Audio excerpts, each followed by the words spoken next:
सभी किसान भाइयों को नमस्कार। तो किसान भाइयों, आज हम बात करेंगे गेहूं की फसल में। अभी लगभग जैसे 50 से 55 दिन के आसपास आपकी फसल हो चुकी है, आपने 2 सिंचाई भी इसमें कंप्लीट कर ली है। और जो हमारी प्राइमरी जो पोषक तत्व है, जो खाद उर्वरक है, जैसे कि हमारे यूरिया, डीएपी या फिर जो पोटास है, वो आपने बेसल डोज के रूप में या फिर पहली सिंचाई पर आपने इन सभी खाद उर्वरकों की पूर्ति कर दी है। फिर भी आपकी फसल में अभी पीलापन की समस्या आ रही है, कम बढ़वार है या फिर कम कल्लों की संख्या दिखाई दे रही है, तो आपको इस समय पर सतर्क होने की आवश्यकता है। क्योंकि इस समय पर अगर आपने अपनी फसल को इन चीजों से सुरक्षित नहीं किया तो आगे चलकर आपको उत्पादन में भारी नुकसान झेलना पड़ सकता है। तो गेहूं की फसल में पीलापन आने के क्या कारण होते हैं और किस टॉनिक किस फॉर्मूले से आप इन चीजों से छुटकारा पा सकते हैं, पूरी जानकारी पर हम बात करेंगे। तो आइए शुरू करते हैं वीडियो को। गेहूं की फसल में पीलापन होने के सबसे बड़े प्रमुख कारणों की बात की जाए तो जिन खेतों की मिट्टी भारी होती है, जिनमें लंबे समय तक पानी जो है खड़ा रहता है, जल्दी से जमीन में अब्सॉर्ब नहीं होता है, तो वहां पर जो जड़गलन या फंगस वगैरह लगने से भी पीलापन आने की समस्या देखी जाती है। या फिर जिन खेतों पर हम क्रॉप रोटेशन नहीं अपनाते, बार बार एक ही खेत में हम गेहूं की बिजाई करते हैं, वहां पर पीलापन की समस्या ज्यादा देखी जाती है।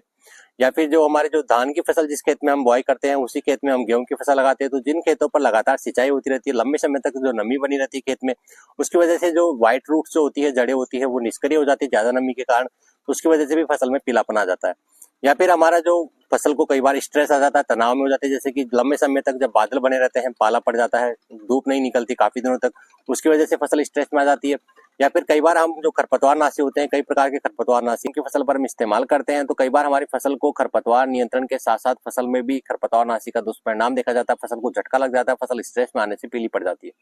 या फिर एक जो सबसे बड़ा कारण होता है गेहूं की फसल में पीलापन आने का, जो हमारे जो द्वितीय पोषक तत्व जिन्हें माइक्रो न्यूट्रिएंट सूक्ष्म पोषक तत्व कहा जाता है, जैसे कि हमारा जिंक होता है, मैग्नीशियम सल्फेट होता है, फेरस सल्फेट जैसे पोषक तत्वों की डिफिशियंसी कमी होने के कारण हमारी फसल पर पीलापन, कम बढ़वार व कम कल्लों की संख्या परेशानी देखी जाती है। तो कई बार हम जो द्वितीय पोषक तत्व होते हैं, इनको हमारी जो सिंचाई जब हम करते हैं, दूसरी सिंचाई या पहली सिंचाई पर हम खाद वगैरह यूरिया वगैरह मिला के हम छिड़काव भी करते हैं, फिर भी हमारी फसल में पीलापन लगातार बना हुआ है। तो इसका सबसे बड़ा कारण होता है हमारी जो गेहूं की फसल पर जो व्हाइट रूट्स जो होती है, ये जड़ें, कई बार क्या होता है कि बादल ज्यादा लंबे समय तक बने हैं, ज्यादा ठंड होती है, स्ट्रेस जब हमारी फसल में रहता है, या फिर कई प्रकार के जो जड़ माहू या फिर जड़गलन की समस्या आ जाती है, तो उससे हमारी जो जड़ें होती है वो निष्क्रिय हो जाती है और जमीन पर पड़े हुए जो पोषक तत्व होते हैं उनको अडॉप्ट नहीं करती है, उनको एब्जॉर्ब नहीं करती है, जिससे हमारी फसल पर इस तरह की समस्या देखी जाती है।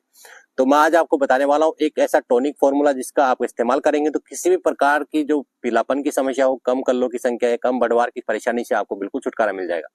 तो इसके लिए आपको क्या करना है, गेहूं की फसल पर आपको ऊपर से यानी कि फॉइलर स्प्रे करना है। तो कौन कौन से पोषक तत्वों को किस प्रकार से आपको फॉइलर स्प्रे करना है,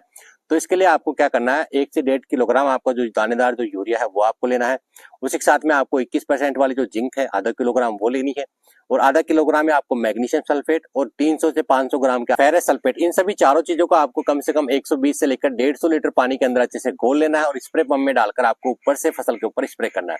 ऊपर से स्प्रे करने से क्या है कि हमारी फसल की जो पत्तियां होती है वो इन सभी चीजों को अच्छे से अडॉप्ट करती है और फसल में जो नीचे जड़ों से निष्क्रिय हो चुके पोषक तत्व नहीं मिल पा रहे,